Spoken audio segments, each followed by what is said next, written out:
ಇತ್ತೀಚೆಗೆ ಈ phone pay ಅಲ್ಲಿ ಅಥವಾ ಗೂಗಲ್ ಪೇ ಅಲ್ಲಿ ಅಥವಾ ಇನ್ಯಾವುದ್ರಲ್ಲಾದ್ರೂ ನೀವು ದುಡ್ಡನ್ನ ಕಳಿಸ್ಬೇಕಾದ್ರೆ ಏನ್ರಿ ಜನ ಇಷ್ಟೊಂದು ನೆಗ್ಲೆಕ್ಟ್ ಮಾಡ್ತೀರಾ ಅರ್ಥನೇ ಆಗೋದಿಲ್ಲಪ್ಪ.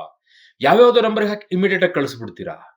ಅದೇನ್ ನಿಮ್ಗೆ ದುಡ್ಡಿನ ಮಹತ್ವ ಇದೆಯೋ ಅಥವಾ ಇಲ್ವೋ ಆ ಸಂದರ್ಭದಲ್ಲಿ ನಾನು ಏನ್ ಕಳಿಸ್ತಾ ಇದ್ದೀನಿ, ಏನ್ ಮಾಡ್ತೀನಿ ಗೊತ್ತಿರೋದಿಲ್ವಾ? ನೋಡಿ ಇಲ್ಲಿ ಒಂದು ಸ್ಟೋರಿ ಹೇಳ್ತಾ ಇದ್ದೀನಿ ನಿಮ್ಗೆ.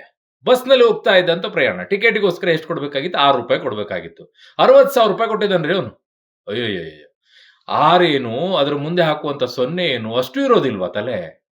ಹಾಕ್ಬಿಟ್ಟಿದ್ದಾನೆ. ಕಂಡಕ್ಟರ್ ನೋಡ್ಬಿಟ್ಟು ಗಾಬರಿ ಆಗ್ಬಿಟ್ಟಿದ್ದಾನೆ. ಏನು ಇಷ್ಟೊಂದು ಹಾಕ್ಬಿಟ್ಟಿದ್ದೀರಾ ಅಂತೇಳಿ. ಆಮೇಲೆ ವಾಪಸ್ ಕೊಡಿ ಅಂತಂದಾಗ ಅದಂಗ್ ಡೈರೆಕ್ಟ್ ಆಗಿ ನಾನ್ ಕಳ್ಸಕ್ ಆಗೋದಿಲ್ಲ. ನಮ್ಮ ಮ್ಯಾನೇಜರ್‌ಗೆಲ್ಲ ಹೇಳ್ಬೇಕು ಅಂತೇಳಿ ಅವ್ರ ಮ್ಯಾನೇಜರ್‌ಗೆ ಹೇಳಿ, ಅಲ್ಲಿಂದ ಅದೆಲ್ಲ ಪ್ರೊಸೀಜರ್ಸ್ ಆಗಿ ಇನ್ನೂ ದುಡ್ಡು ಸಿಕ್ಕಿಲ್ವಂತೆ. ಇದು 14ನೇ ತಾರೀಕಿಗೆ ಆಗಿದ್ದು ಬನಶಂಕರಿಯಲ್ಲಿ. ಏನ್ ಮಾಡ್ಬೇಕು ಕತೆ?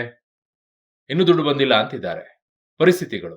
ಅಷ್ಟೇ ಅಲ್ಲ ನೀವು ಕೂಡ ಫೋನ್ ಪೇಲಿ ಮಾಡ್ಬೇಕಾದ್ರೆ ಯಾರಿಗೆ ಹಾಕ್ತಾ ಇದ್ದೀನಿ ನಂಬರ್ ಒಂದ್ಸಲ ಚೆಕ್ ಮಾಡ್ಕೊಂಡು ಬಂದಿದೆಯೋ ಇಲ್ಲೋ ನೋಡ್ಕೊಂಡು ಫಸ್ಟ್ ₹1 ಕಳಿಸ್ಕೊಂಡು ಇಲ್ಲ ಹಾಯ್ ಅಂತ ಕಳಿಸ್ಕೊಂಡು ಏನಾದ್ರು ಮಾಡಿದ್ಮೇಲೆ ಕಳಿಸ್ಬೇಕು ತಾನೆ.